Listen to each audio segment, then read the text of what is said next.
আচ্ছা বন্ধুরা, প্রিয় ছাত্র বন্ধুরা, আজকে আমরা চলে এসেছি একটা ছোট্ট জিনিস শেখার জন্য। এটা খুব ইন্টারেস্টিং জিনিস এবং এটা খুব ছোট জিনিস, খুব সহজেই শেখা যায়। আমাদের যে বিষয়টা হচ্ছে, আজকে আমরা শিখবো there is oblique there are, there was oblique there were হবে এটা।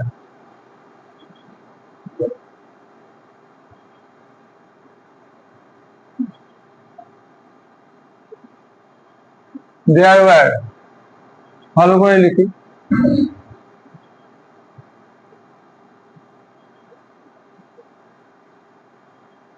তো কোথায় দেয়ার ইজ আর কোথায় দেয়ার ওয়াজ অথবা দেয়ার ওয়ার দিয়ে আমরা বাক্য শুরু করতে পারি। অ্যাকচুয়ালি আমাদেরকে দেখতে হবে, যখন বলা আছে যে কোনো বাক্যতে লেখা থাকবে এরকম যে সেখানে একটি মন্দির আছে, সেখানে বলা আছে, আছে বলা আছে, কিন্তু কার বলা আছে বলা নেই। কার বলা আছে? সেখানে একটি বিড়াল আছে, কিন্তু বিড়াল আছে, কার বিড়াল এরকম কোনো কিছু নেই। সেখানে একটা মন্দির আছে, সেখানে একটা পুকুর আছে, সেখানে একটা বাড়ি আছে, সেখানে একটা পাহাড় আছে। এই যে বলি না আমরা, বা সেখানে একটা রিসর্ট ছিল, সেখানে একটা বাগান ছিল, সেখানে অনেকগুলো ভিলেজ ছিল, গ্রাম ছিল। এই যে আমরা ছিল বা আছে এই শব্দগুলো ব্যবহার করি, কিভাবে ইংরেজিতে সেটা শুরু করব? দেয়ার ইজ বা দেয়ার আর কিসের জন্য শুরু হয়? দেয়ার ওয়াজ বা দেয়ার ওয়াই কোন ক্ষেত্রে শুরু হয়? দেয়ার ইজ আর দেয়ার আর এগুলো আমরা বর্তমান কালে প্রেজেন্ট টেন্সে ব্যবহার করব।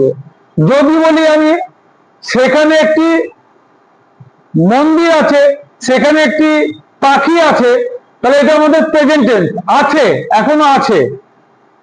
এবং বহু বছর হলে দেয়ার আর ব্যবহার করবো। প্লুরাল নাম্বারের ক্ষেত্রে দেয়ার আর, সেখানে অনেক পাহাড় আছে, তো অনেক পাহাড় তো একটা প্লুরাল।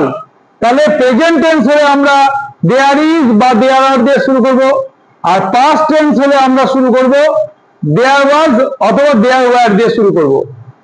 এখানে আমি দুটো ছোট উদাহরণ দিয়েছি, বাকিগুলো আমি মুখে বলবো আর তোমরা বাড়িতে প্র্যাকটিস করবে।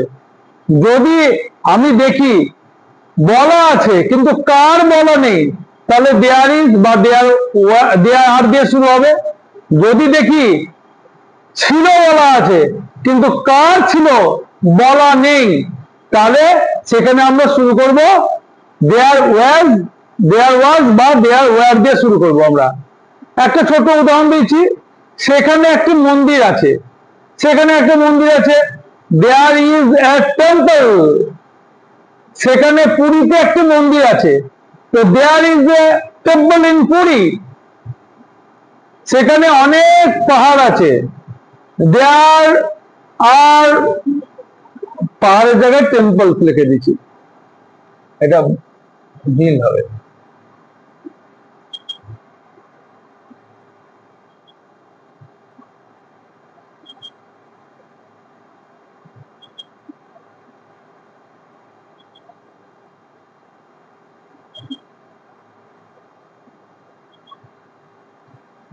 হেলথ, তাহলে সেখানে অনেক পাহাড় আছে, দেয়ার আর ব্যবহার হলো যেহেতু এখানে বহু বচন বলে।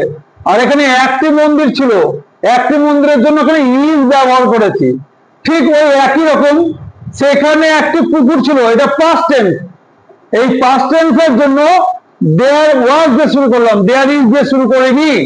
দেয়ার was A pond in the village. যদি ভিলেজটা এখানে আমার বাংলাতে নেই, কিন্তু এখানে আমি যদি বলি সে গ্রামে একটি পুকুর ছিল, there was A pond in the village, এইভাবে শুরু করতে হবে।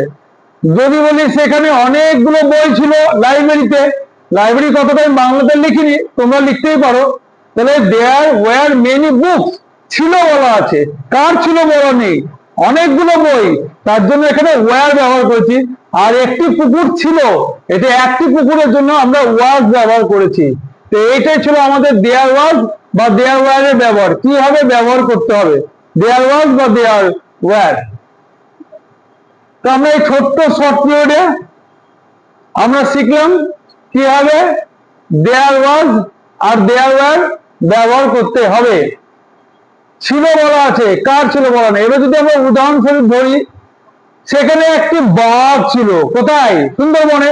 সুন্দরবনে একটি বাঘ ছিল, there was a tiger in Sundarban. There was, সেখানে অনেকগুলো হাতি ছিল। There was many elephant, there were many elephants হবে, দেয়ার ওয়ার মেনি এলিফ্যান্ট। যদি বর্তমান কাল হয় সেখানে ইজ বা আর ব্যবহার হবে, যদি পাস্ট টেন্স অতীতকাল হয় সেখানে ওয়াজ বা ওয়ার ব্যবহার হবে। যদি বলি আমাদের বাড়িতে একটি বিড়াল আছে, বা সেখানে একটি বিড়াল আছে, সেখানে একটি বিড়াল আছে, দেয়ার ইজ এ ক্যাট।